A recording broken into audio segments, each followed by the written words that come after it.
I'm Alice Wheaton. And I'm Bigg Tweetie. You've been rapping since you were about 10 years old, right? Yes, ma'am.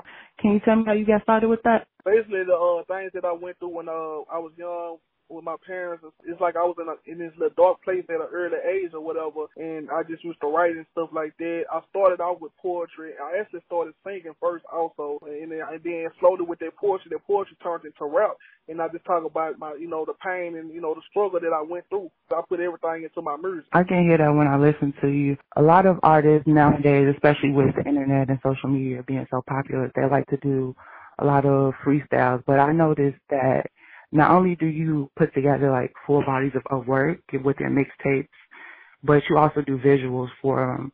What motivates you to kind of go that extra mile and really push your music like you do? The struggle. I don't never want to go back. I've been there, I've done that, and that's something that I never want to go back to. I want to take my mama, I want to take out the hood, I feel like I've been in the hood all my life. It's time for a change. I got to be something in life. I got to be successful. That's the main goal with me. I got to be something. That struggle is the main thing. When you done been through the struggle and you really been through the struggle, you ain't going to never want to go back. And that's how I am. I don't never want to go back. I'm doing good. I've been doing good. I've been on my own since I was 16, and I want to stay that way. Understandable. I know that you speak from your own experiences, but after you talk to fans and other artists, does that ever influence a sound that you have to kind of switch back and forth between, I guess you could say club music and then your deep personal music? How do you go back and forth? Like, what motivates that part? Basically, I'm a songwriter. I do all type of music or whatever. I'm very versatile with my music. I mean, I take what I feel in my heart, and I used to club, and stuff like that right there back in the day. And then where I'm from, like I say, Shreveport, we call it Rachet City. Shout out to Mr. Mango. We basically down here is like, in our country it's like a jig, ratchet type of vibe. So that's what they love down here. So I gotta make music for my people from where I'm from. And then out of that right there, you got people out here that don't go to the club. You got people out here that don't even think about the club. So, but go through stuff daily. So I gotta make everybody feel me. From the kids on up until the old folks, I want everybody to feel my music. I want to have some type of music for everybody. All ages. That's what it's about. Of course, we can do the club stuff for the kids and stuff like that, and the youngsters and stuff that still go to the club. But what about the people that's going through it daily? What about the people that wonder how they're going to pay their next bill? So, yeah, my fans, influence me a lot of like that. They motivate me to go harder because I know if they feel it, I know the world can feel it. If one person feel my music, I know the world can feel it. Was it always easy for you to be so open with your music?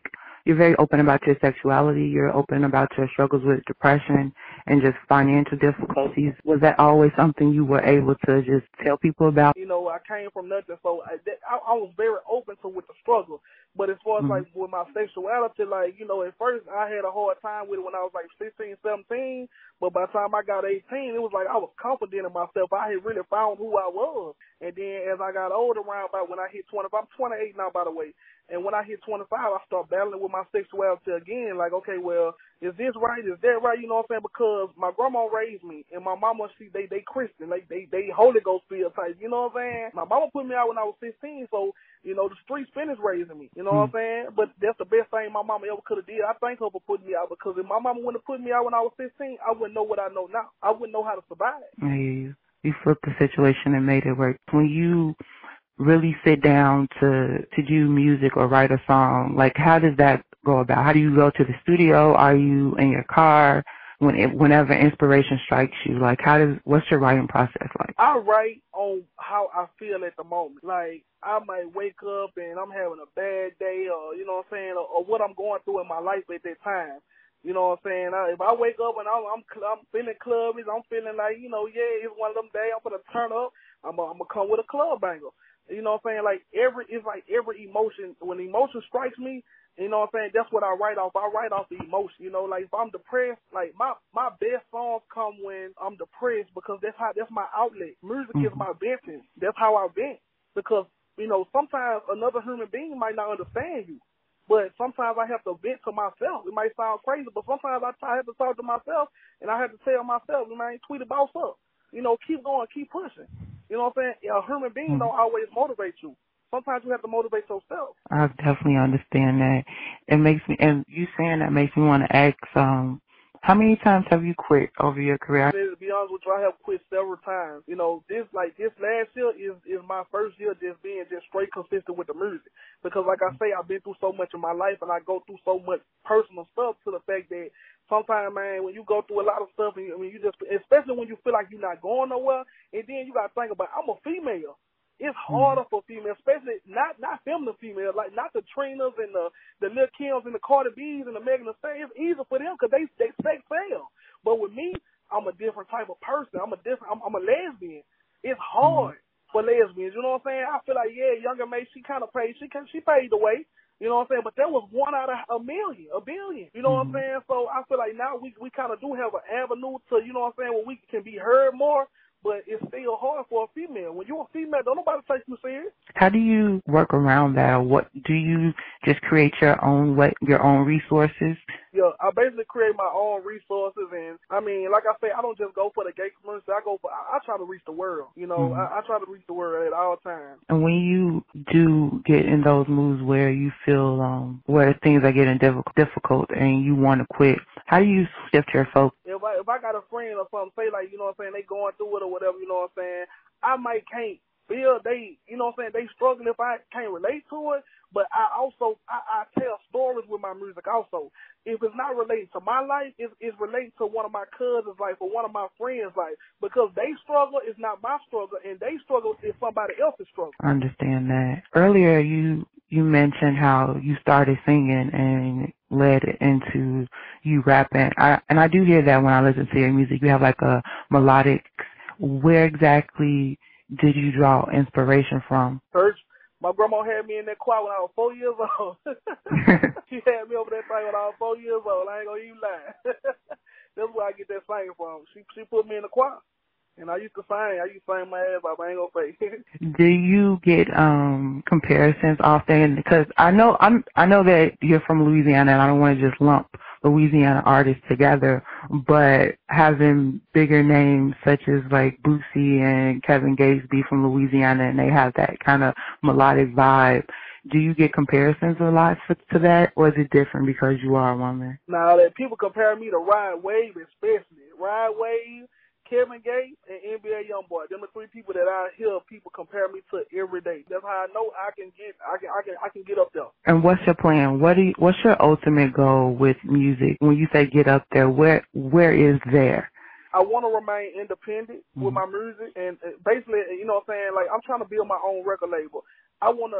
Being that I'm getting older and I've been doing music for so long, since I was 10 years old, I'm 28 now, I want to open up an avenue for people that's young, that was young. When I was young, I couldn't really do it because, like, my mama said, like, you know, hip-hop was the devil's music and stuff like that on some, you know, some Christian type stuff.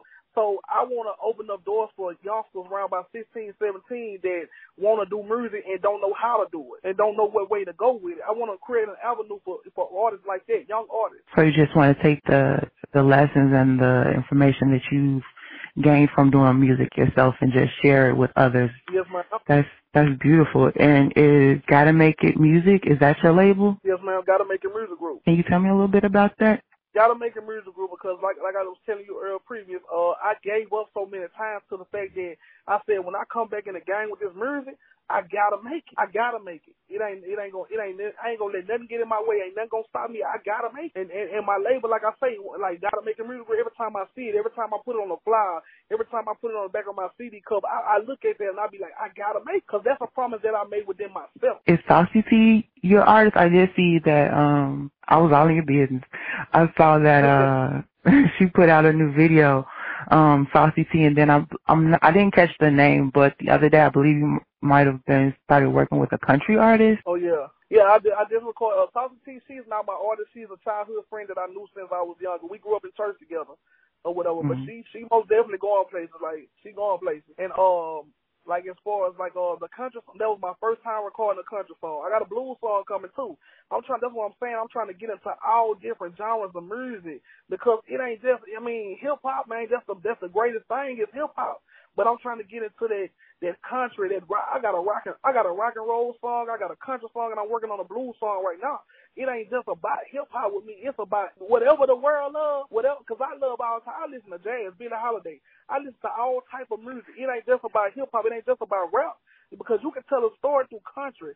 I love country music. I had to record a country song.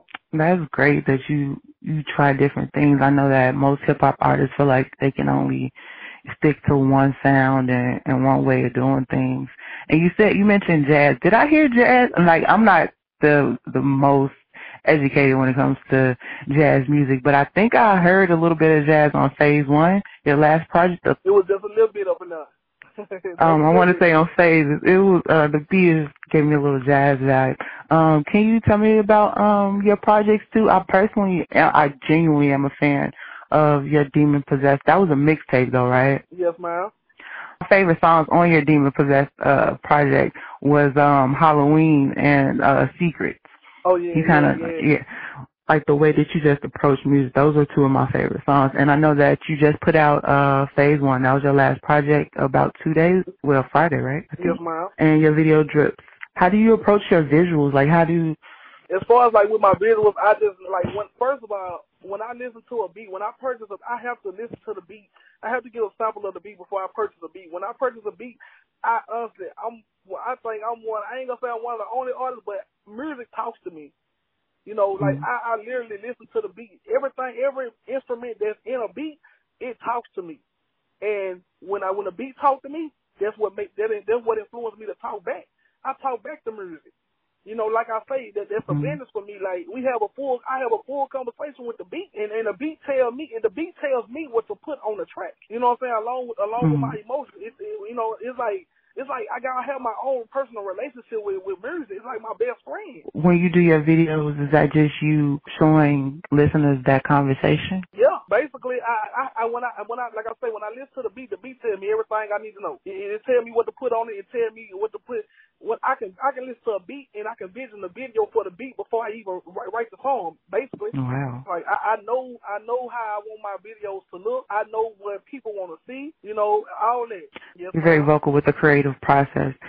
Was that something that you had to learn, or is it always something you've done when it comes to working with, videographers and producers and engineers? It's something that I had to learn because, like, if you watch my videos from day one, you will see, like, I had to, and then plus, like, on top of that, you see so many just videos with, a bunch of dudes around flinging guns and stuff like that, man. I don't do that. I feel like there's no need to do that, because, I ain't living that life no more. I done changed a lot. You know what I'm saying? So I never did that, though. Even when I was in the streets, I never did that. Slung around guns and videos and stuff like that. I ain't never did that. I think I just did that one time on my Internet Gangster video for my me and my brother song. But, like, as far as that, I don't believe in doing that. I believe in, the world don't always want to see that. You got to give the people what they want to see. I know that you work with a lot of male artists. Was there something that has that respect always been there? I know you said that it can be very difficult being a woman in the industry, but I see that you have established a few connections. How did that come about? Yeah, I work with a lot of male artists. I'm gonna tell you, like, when I try to do the songs with females, which is like other, lesbians and stuff like that, they don't want to do something. They don't want to do songs with me. I done did plenty. You'll believe it or not, I done did plenty of features for people, even men though. Some men, I done did plenty of features for people. I send it back to them, and it's like they lose the track or anything, had a computer crash or anything happened to it. And I look at that like, okay, well, all these people, I feel like they hating on me. I'm just being honest with you. I ain't trying to sound cocky or nothing like that, because I'm forever humble no matter what, because that's how I was raised to be humble. But, I mean, it's always something when it comes to doing songs with females, so you rarely see me do a song with a female because they don't be want to, and then, like I said, I'm a lesbian, you got to really, a feminine female got to really be about their business to say, hey, I want to work with you, or I don't mind working with you. Because if a feminine female is not a lesbian or, gay or whatever, they really don't want to be seen with somebody that is gay. A lot of people in this generation, some people, it's popular. Some people don't, they don't want to mess with it. They feel like it's wrong, Yeah. I can't imagine. I would think that talent would kind of overshadow that, just your talent and your consistency. Do you feel like that your consistency and you being timely with sending back your features, did that help build the relationships that you have with the artists that you do work with? Oh yeah, I mostly work with male artists that I've been knowing for a long time. So you have that rapport already with in that background. Mm-hmm. And when you are just in artist mode, do you have a a source that you get your advice from, or is there any advice that someone has given to you that you always remind yourself of? Yeah, it's a guy that I met when I was 16 years old. He go by the name of David Savage. He from Mansfield, Louisiana, but he stay in Shreveport. And I met him right after he got out of jail from doing a long jokes or whatever. And he told me when he was in jail, he read a lot of books about the music game. And you know what I'm saying? And he was selling CDs and stuff. People used to laugh at him for selling his CDs and stuff in the streets and stuff like that. You know what I'm saying? They say he was whack and couldn't rap and stuff, but he knew the business of the music game, and he taught me everything I know. Like, I look at him like a dad that I never had, because he literally taught me how to book my own shows. He taught me how to sell CDs. I ain't scared to get out there and do my footwork, because at the end of the day, while I'm doing my footwork, I meet new people every day. I gain new fans every day. He taught me everything, and I know it. For that, I'm forever thankful. Is there something that one specific thing that you want to be remembered by, or what do you want your legacy to be? Have you given that any thought? I just want people to, I want my music to forever live. I want my music to motivate and inspire people. You know what I'm saying? That you can do whatever you want to do in this world. It's up to you. It's about your drive. It's what you want in life. You know what I'm saying? I just want to be remembered for somebody that, you know what I'm saying, a lesbian that was not afraid to, you know what I'm saying, chase her dreams. That's what I want to be remembered by. That's it. I know a lot of, through Fierce Flows, I talk to a lot of ladies in the industry or trying to get into the industry. And one consistent thing that I've noticed, and this conversation with you has kind of been the opposite, is that they don't necessarily want their sexuality to be a staple that people remember them by. A long time ago, I remember watching an interview with Young and May, and she said she didn't want to be that lesbian rapper. But you, even with your personal struggles with your sexuality, like you said, when you were 25 and when you were 16, you still want people to know that. Like, where exactly did you come to that acceptance, and are you okay with it being at the forefront of your music? I came to that stuff as, like, you know what I'm saying, when I was 16, I knew that, I had a little boyfriend here and there, but I wasn't feeling them like that. It was more like a homie thing. I always been cool. I grew up around, like, men too. So that's how I really, I used to see how my cousin them treat females, and I always told myself, man, I ain't no nigga for never treat me like that. You know what I'm saying? So, to me, our boy got treated like that, so at the end of the day, it just all made me who I am today. And I battle with my sexuality, you know what I'm saying? I actually, like, a lot of people feel that I'm a stud, but I'm not a stud no more. I haven't been a stud in 2 years. You know what I'm saying? Because, like I say, when I was 25, I started battling with my sexuality hard because I want a baby. I want a child of my own. Because sometimes when you're in a relationship with these women, man, you get close to their kids and you break up with them or whatever the case may be, they get to acting funny with the baby, knowing you got close to their baby, man, that hurts. I done been through that several times. I ain't going through that no more, so I want my own child. And when I have my child, I'm going to tell my child, this what your mama did. This who your mama is. This who I am. Most artists make the decision to hide it. Do you feel that society is more accepting at this time? Society is more accepting at this time or whatever, but I honestly feel like I'm a firm believer. People going to talk about you. They going to say what they want to say, whether you dress like a woman or whether you dress like a man. They going to talk regardless, because a lot of people have a problem with, studs having babies or lesbian having babies. We women. We still women. We human too. You know what I'm saying? The Bible say be fruitful and multiply. I'm a firm believer in that too. At the end of the day, people can say what they want to say about me. I'm still going to make my music. Some people going to love your music. Some people going to not like. Some people can love your music and hate you. That's how crazy the world is. Just say, how big of a role does that play in your music? Bringing up religion with industry people can kind of stop the conversation. Like, they don't want to hear that. But do you let that hinder your faith? No, ma'am. Because what I believe is what I believe. If Bigg Tweetie believe in something, can't nobody persuade me that I feel like that's for weak-minded people. You know what I'm saying? If I can tell you that I'm a Christian and you a Baptist, and after I've been hanging with you for a while, I want to be a Baptist too, there's something wrong with that. You ain't got your own mind.